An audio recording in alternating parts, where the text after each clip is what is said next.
Our next is a keynote speaker, Professor Bonsignorio, Fabio Bonsignorio is the CEO and founder of HeronRobots. So he has been a visiting professor at Biorobotics Institute in Scuola Superiore Sant'Anna in Pisa between the period of 2014 and 19. He has been the professor in Department of Systems Engineering and Automation of the University of Carlos of Madrid until 2014. In 2019, he was awarded the Banco di Santander Chair of Excellence in Robotics at the same university. He has been working in the R&D departments of several major Italian and American companies, mainly in the applications of intelligent systems and technology transfer with coordination management responsibilities for more than over 20 years. So he's the founding director of EU Robotics, ISRIAH, the private part of Spark, and EU Robotics PPP. He's past elected member of the research board of directors of Spark. Yeah, he coordinated and has been the main teacher of the Shang AI lectures. And he's a senior member and a distinguished lecturer at IEEE Robotics and Automation Society.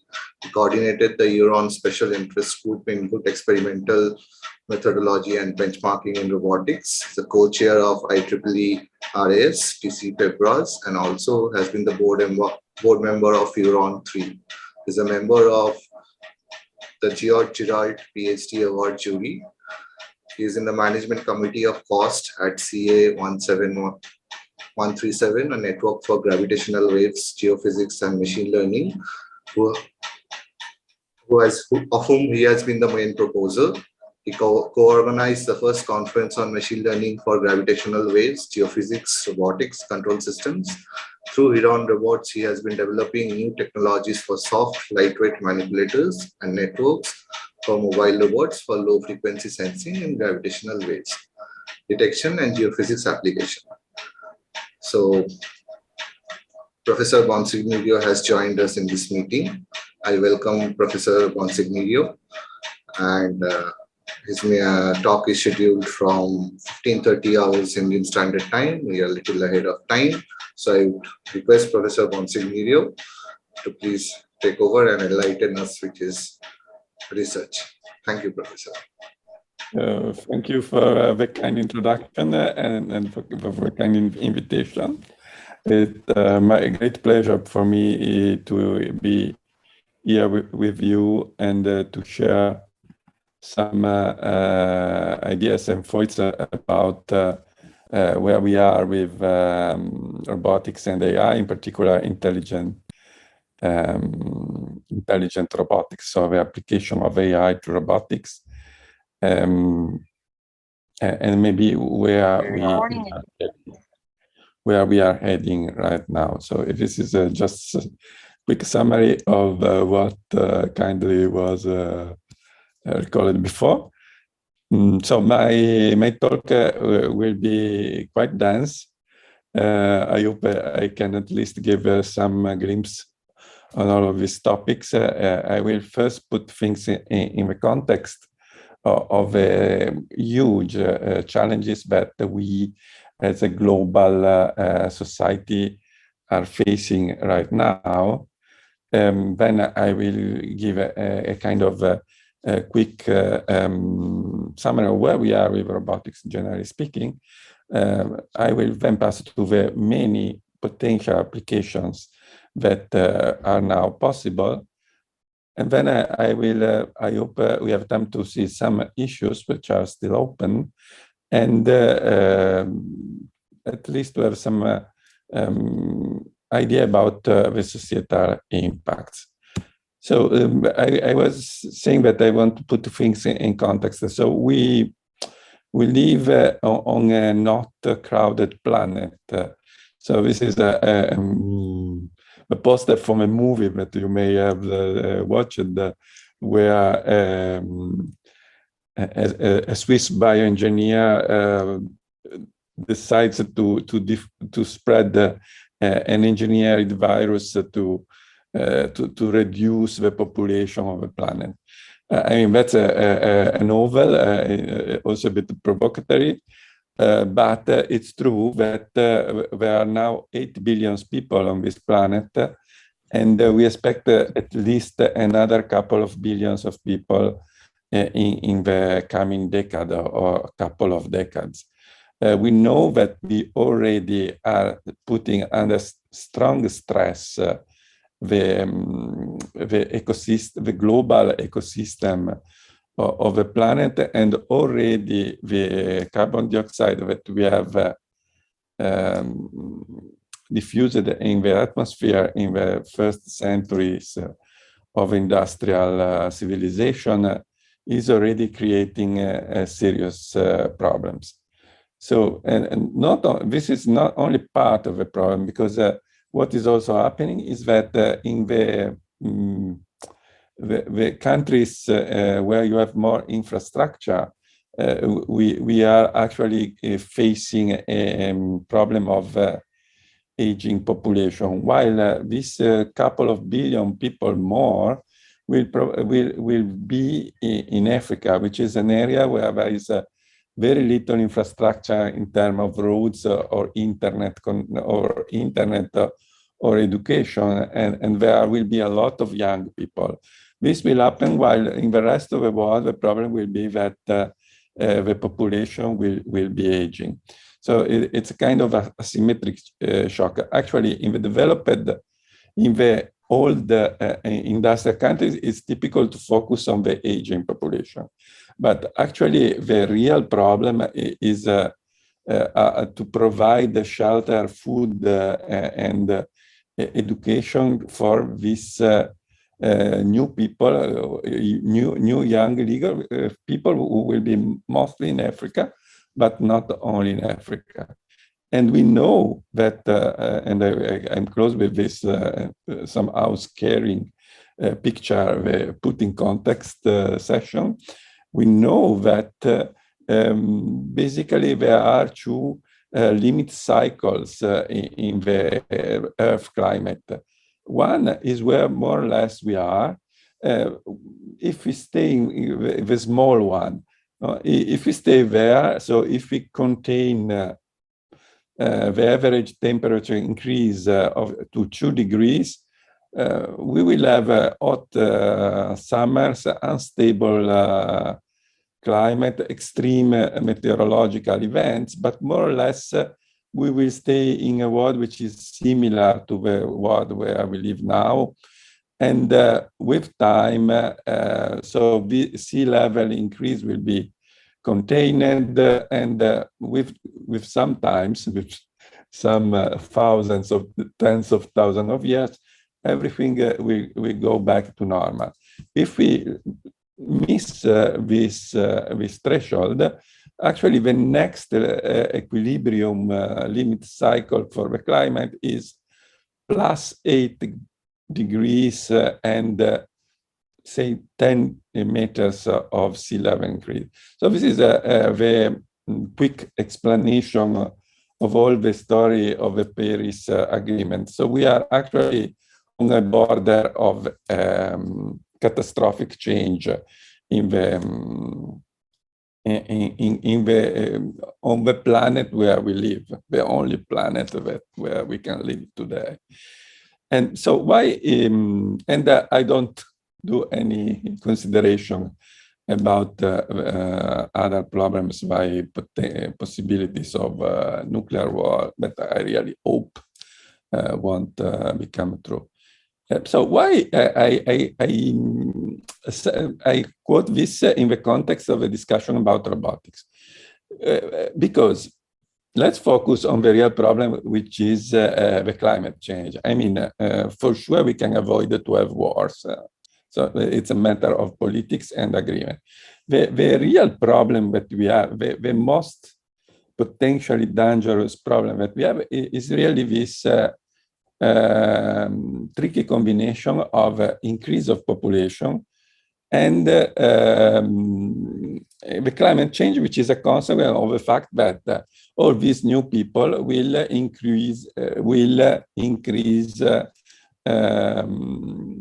by their only existence will increase the industrial activity, the agricultural activity, deforestation, and this naturally lead to have a worse situation with not only, what also happens is that today only 1 billion or 2 billion of people are actually consuming a lot of resources, and everybody on the planet is slowly moving to that kind of consumerism model, and this is going to make almost impossible to meet. So we risk to have a climate catastrophe, and also to have very serious economical problems. So why this should be of interest for a roboticist? Because what we should do to avoid this catastrophe, impending coming catastrophe, we should make all our logistics, all our cars carbon-free. We should drastically reduce the usage of resources by recycling them. So in a matter of 10 years, maybe 20, if we are lucky, we should change the whole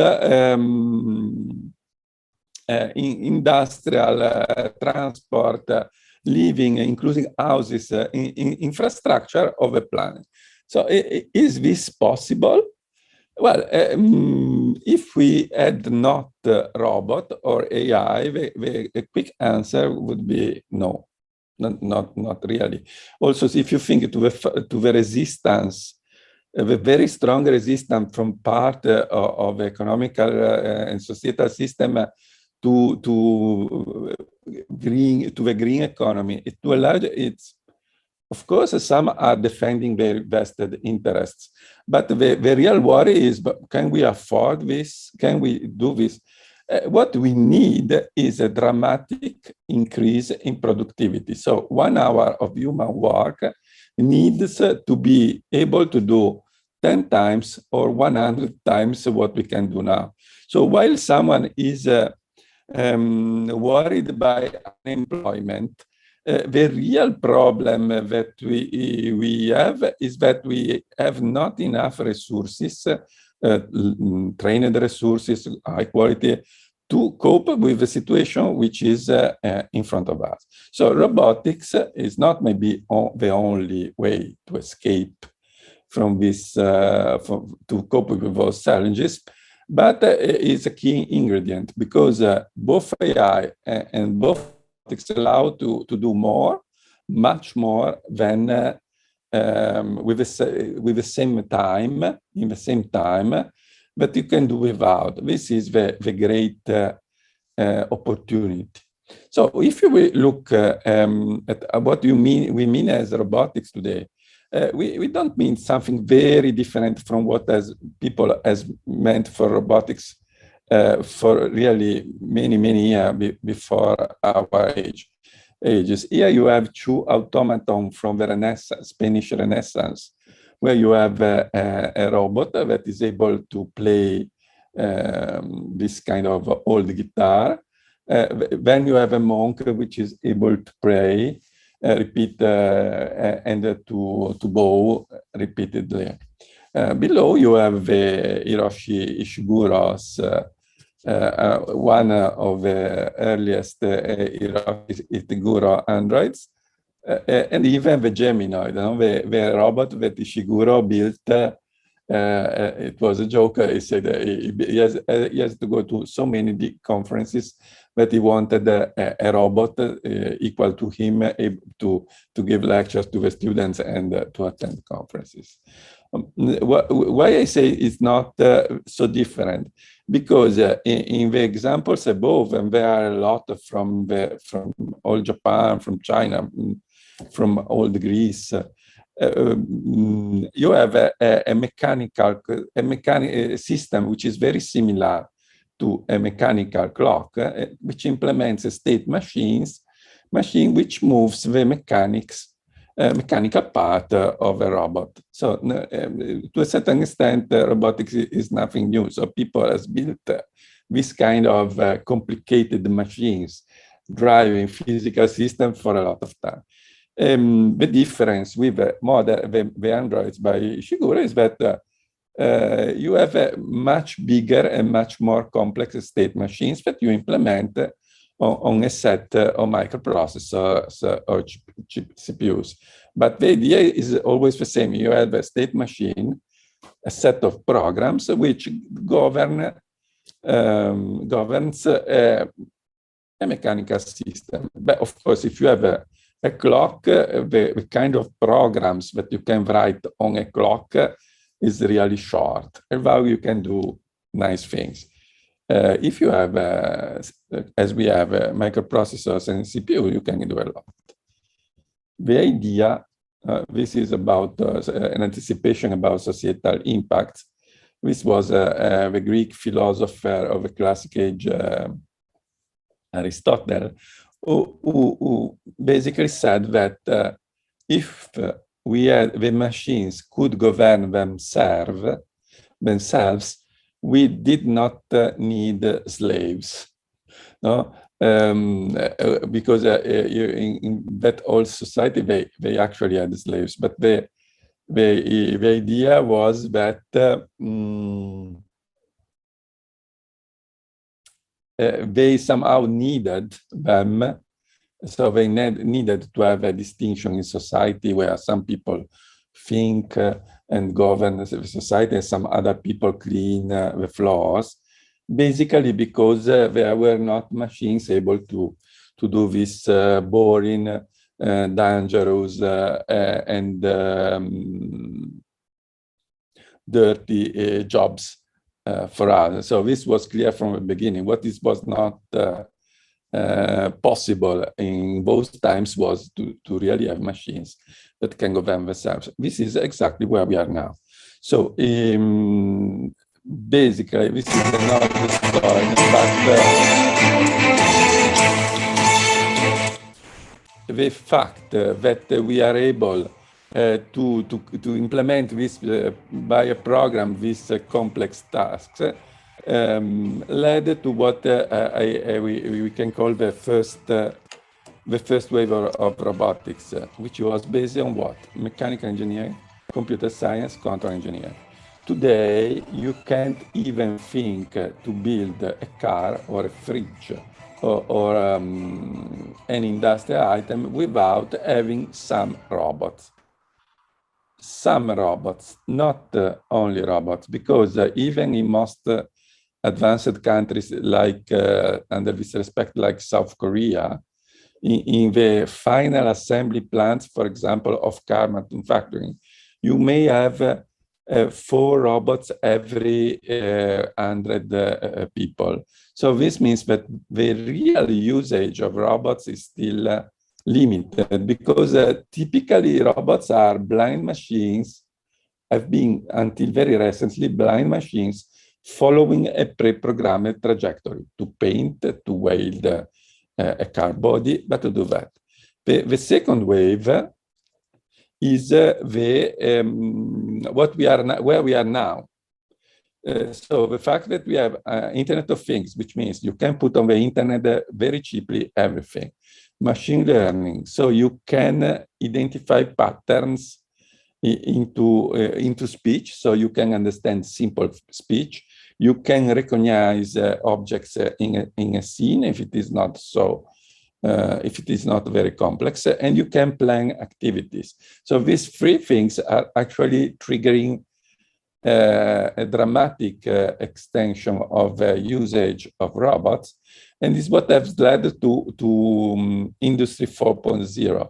So the point is that so far we have used not so many robots in the factories, and we have used them to do really highly repetitive chores. So activities which are this in a context where we have fashion and where the request, think to clothes, for example, the request of clothes changes in quantity and characteristics of the cloth, but this applies also to car and to everything very, very, very, very quickly. So the key point in a modern industry is not in an industry today, a car factory today, is not to have a low cost, not mainly to have a low cost, but to be able to change quickly, for example, from Berlin cars to SUV. No, so because this is and change colors,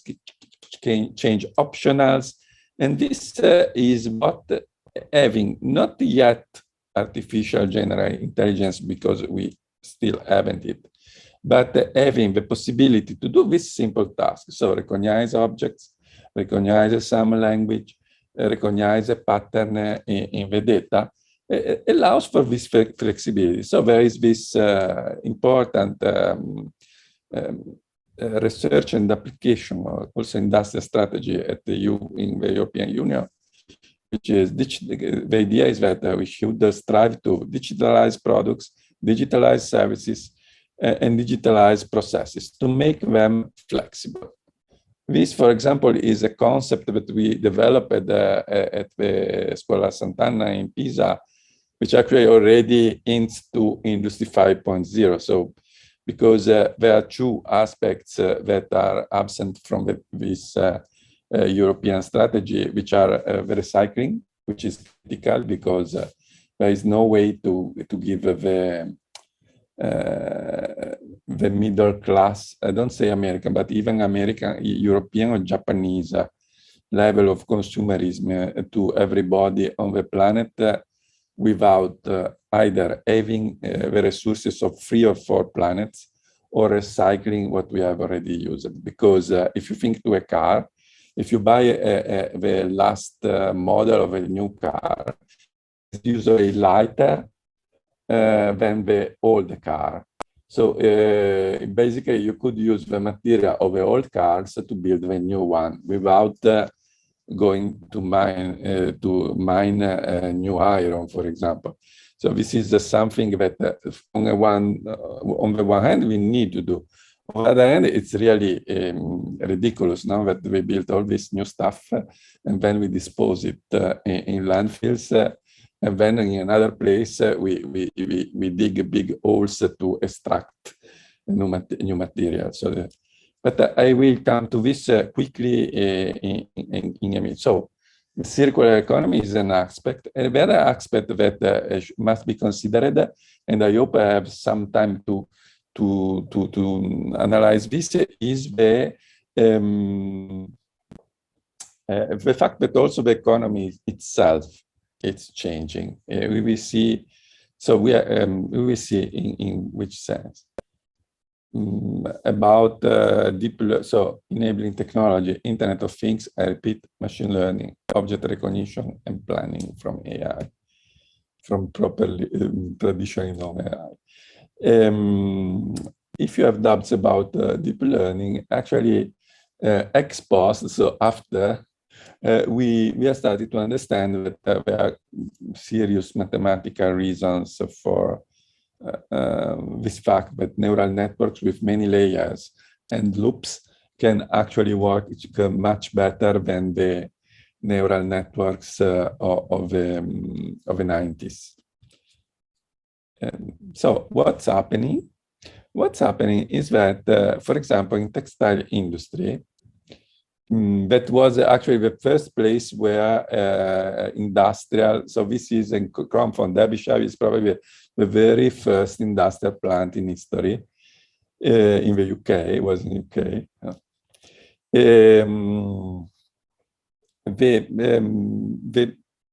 It was the first, but a couple of centuries later, we still, when we assemble clothes, we need a human sewer using a very simple sewing machine. And this is, and actually, this is the state of the art in textile industry. And this is what could actually change now, right? So we have these robots that, as told, are everywhere. And then we have these new robots. What's the characteristic, main striking characteristics of these new robots? The striking characteristic is that you can even, in the case of exoskeletons, you can even wear a robot, and but mainly you can interact freely. Why? Because we have force control, we have chip sensing, And we can, thanks to some AI, basic AI, we can engineer the program in some way that the robot can be used for do different things and can cooperate with you. Because an important aspect of the current status is that we do have AI, we do have advanced robotics algorithms, but we are still far from human level intelligence, which means that the winning team is a person, a human, a woman, a man, governing a group of robots and working together. This is the current interest. The fact that we can have some intelligence in the robot and that we can integrate both vision but also touch allows a lot of new things. For example, if you think to reusable rockets, they are basically an application of a robotics approach to rockets. And then we have drones, we have, of course, the space probes, but we also have a very easy to program, actually self-programming thermostats like those from Next. So there are, and also there are areas where in the past we were not able to use robots, like agriculture. So the fact that we have some capability to recognize a pattern and we can connect easily things to the internet or to the list on a net allows and do some basic planning, allow in agriculture to use robots.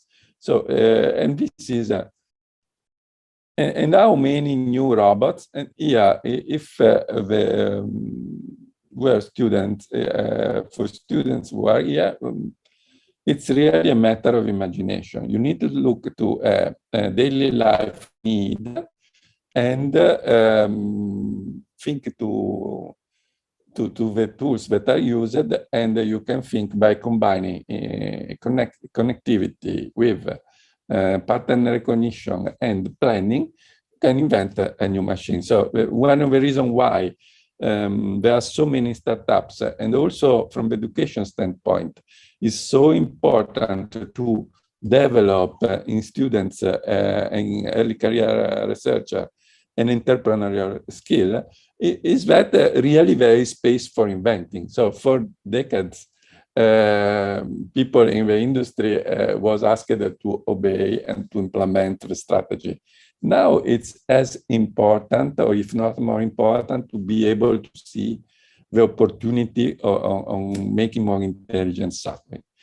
And I was quoting the recycling and circular economy that, if you look at the general context, is extremely important. The fact is that today we have plants which spit out a new car every 20 seconds. On the other hand, if you wanted to, I was dreaming of recycling the old car to have a material for the new car. We should be as quick to dismantle it, to disassemble it. Today, until recently, we only could do it manually. And this means that there is no competition because we have a super automated plant pushing out a car, in a couple of cars per minute. On the other hand, you have a poor man or poor woman who needed to unscrew the bolts, so no competition. But if you have vision and you have touch and force control, you can, by robots, by means of robot, disassemble. So we enable the circular economy.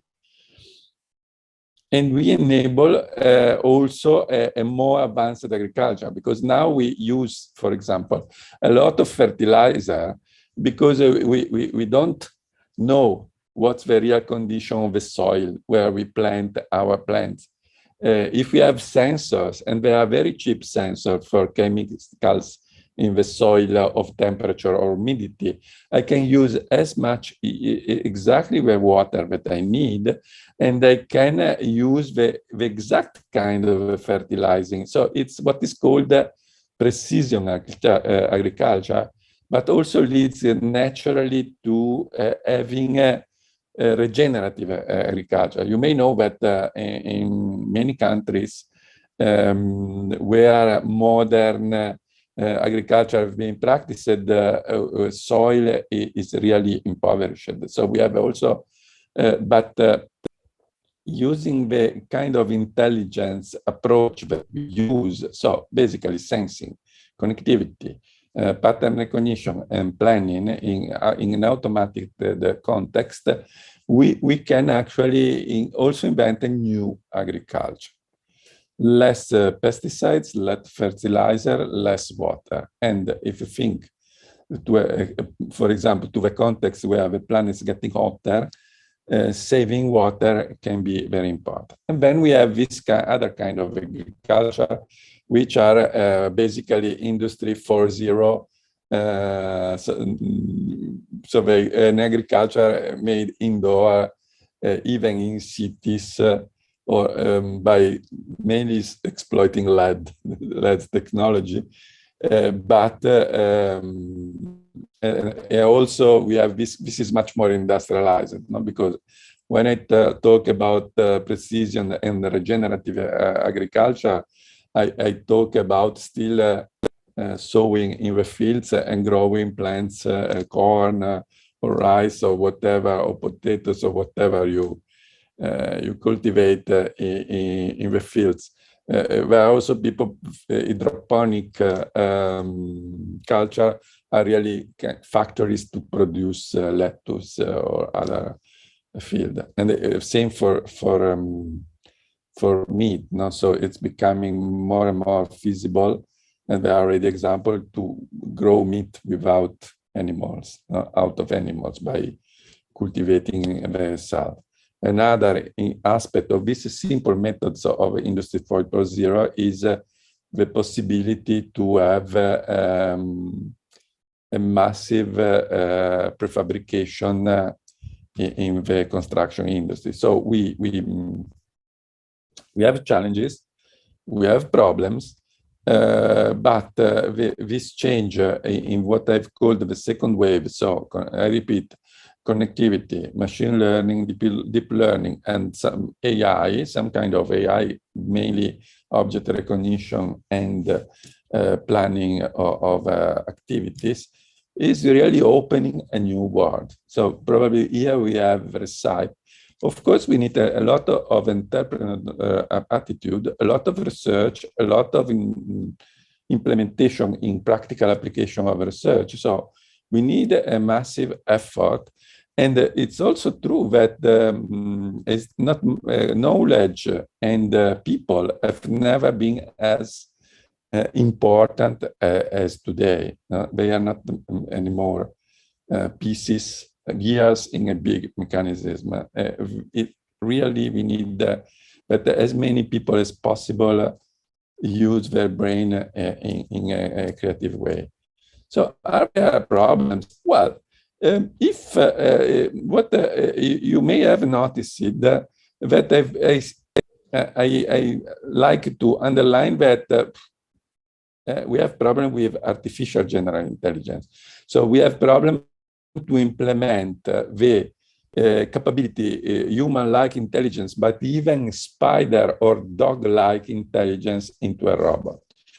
If you think to if you have followed the DARPA robotics challenge a few years ago, what happened is that this robot most of the times failed miserably. And what is striking for people not familiar with this is that on average, to obtain this very low success rate, were needed about 10 people teleoperating the robot. So this means that, okay, we are progressing fast, but this means that 5 years ago, we were not in a very good condition. And many think, and this leads to the third wave, that we need a more significantly, more deeply biomimetic inspiration. So we need really take an understanding how intelligent behaviors emerge in physical systems like animal or plants.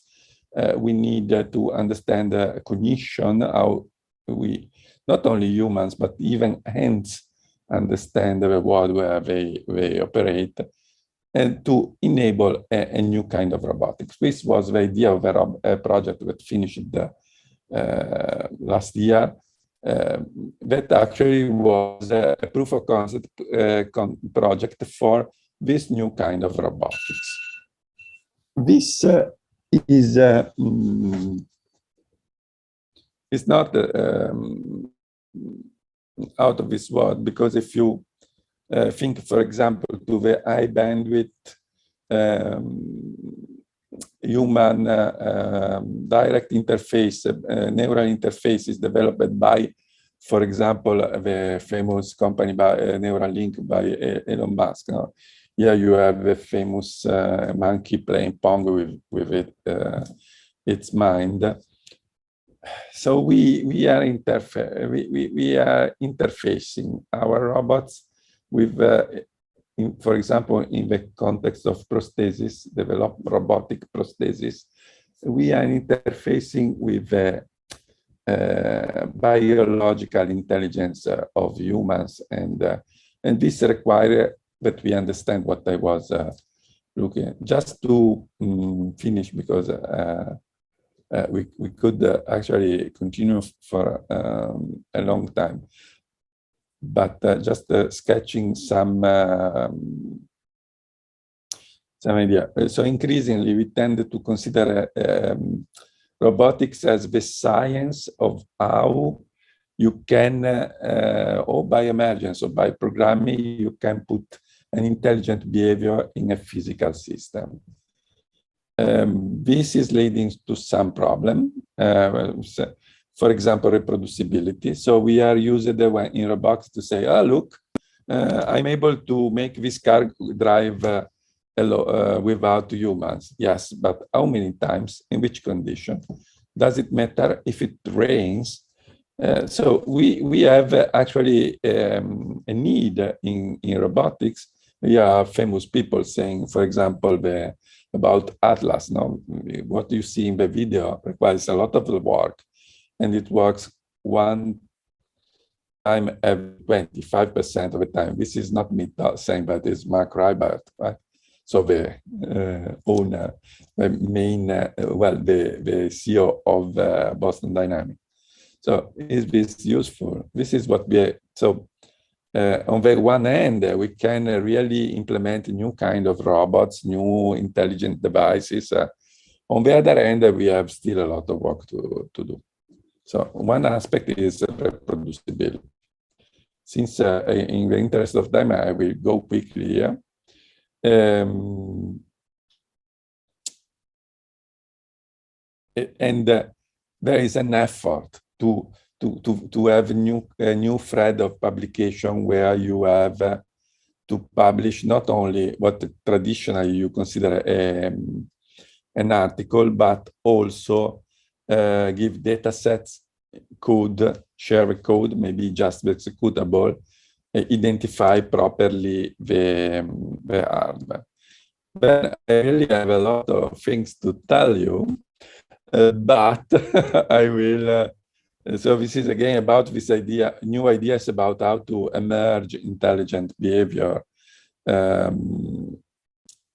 in physical systems, which rely a lot on information theory. So very this Shanghai lectures, you can check for this new idea. I just want to finish. I think I already touched the topic of the societal impact. So we have a lot of new legal problems. For example, how to insure your automatic vacuum cleaner or your sewing machine. No?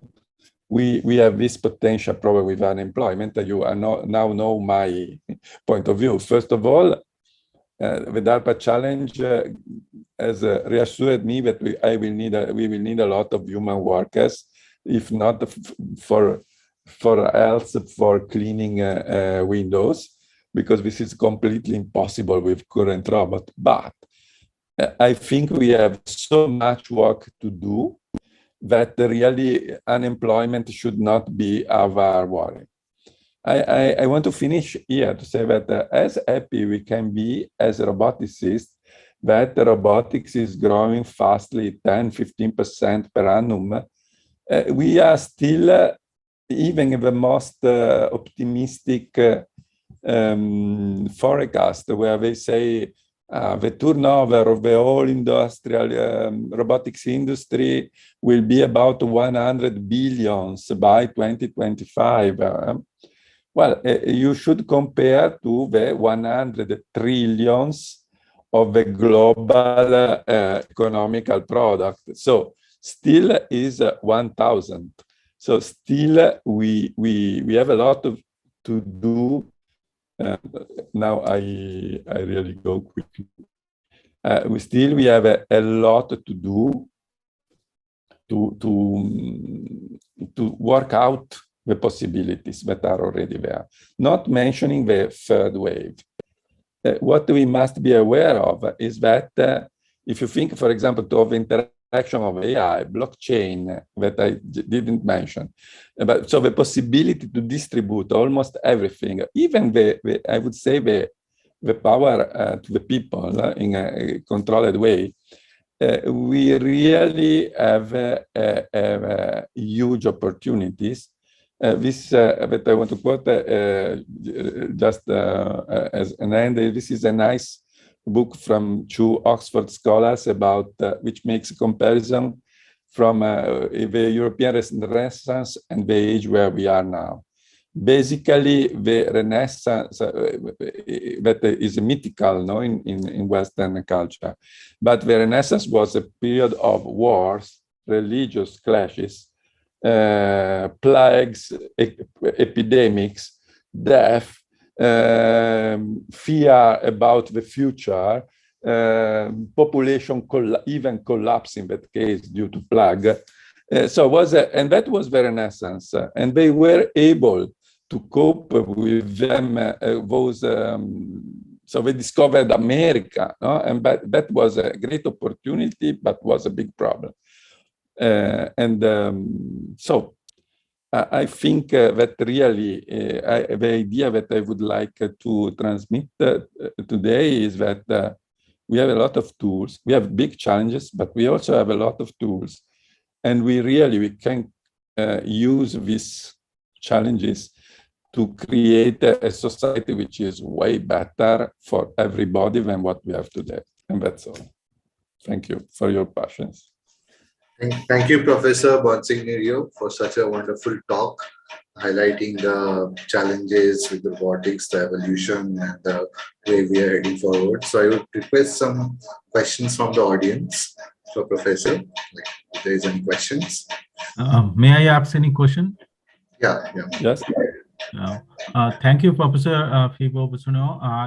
Actually, very exciting talk and insightful. I have a question related to the adaptability, because we know like trillions of bacteria constitute our biome, and if we take some experiment on some vertical farming and using those artificial all kind of things that we consume, because we all may agree that first we need to do a lot of experiment, and there must be some kind of failures comes, and we can learn only from the failures, and there is nothing called 100% simulation for every experiment. We need to do practical things wherefrom we learn. So do you think that any kind of artificial things that may not be genetically modified, we already in the era of genetically modified agricultural products, so how you perceive this thing that it could have may have like bad impact on our physiology or our biomes or our the way we consume foods? So the question is about genetically modified food. You know, it's a tricky topic because actually we have done it all the times. So I mean, all the story of agriculture and farming of animals is about obtaining changes in the genetics by integrating different. So of course, doing that quickly it requires some attention. You know that for Europe and the US have totally. So Europe is much more conservative. So in Europe, you need to pass very long procedures to be able to do this kind of genetical changes. Probably the solution is a mix of cautious application of also genetic engineering, but also these new methods. Because if you think it's the same in industry, but also in agriculture. So what happened in the 60s was that they built very big plants to build many instantiation of the same car, because in this way they had the economy of scale, but it was really not tailored. And in agriculture, if you want, it is even worse, because since you don't know the chemical composition of your soil, you follow a standard recipe. And to be conservative, you use more pesticide and more fertilizer, because so you know that it will work. If you could fine tune and give water when the soil is actually dry or not humid enough. So really you may not need a lot of genetic engineering, because it would be enough to use. So I think that the real change that is now is already possible, even if we are far, I don't know how many, if a decade or two from artificial general intelligence, is that we can really engineer this system where the machines have a limited intelligence. So instead of having the old farmer going, following its old traditional practice to do so, a lot of people to have a little food. You can have a lot of food with few people, and you actually, I think one of the interesting things could be to re-implement the old traditional local cultures about farming, for example, in a digital context. Because I don't want to take too much time, but for example, in many places, including Italy, there was a very time-consuming and labor-consuming way to manage water that was much more efficient of current waterways, but required a lot of people opening and closing dams and things like that. This is not a problem today. We can just put servo motors and coordinate by a computer program. So there are also these. So I think we can. So I'm not against, like many Europeans, not against the genetical modification of plants and animals, because I think this was the history of agriculture and farming. But probably we can do a lot also if we are very strict under the respect. I don't know if I answered your question. Yes, you answered my question, and thank you for your answer. Even like we do not decode the human genome 100%. There are a lot of things to decode, and we have very limited amount of data of human physiology itself, like from today's perspective. And there are trillions of bacteria, and we do not have any informations. And if we use those foods, what impact? Because already we gone through a COVID pandemic, and it is the true fact that we actually do not having much information of those disease vectors information. I see your point. No, an aspect that I didn't touch, but is related to this third way robotics, but I don't know if I can still call it robotics, is that if you think, for example, to a lymphocyte, the cells in the immune system which look for viruses or sick cells and destroy them. They are, from our point of view, they are robots, no? So they are biochemical robots.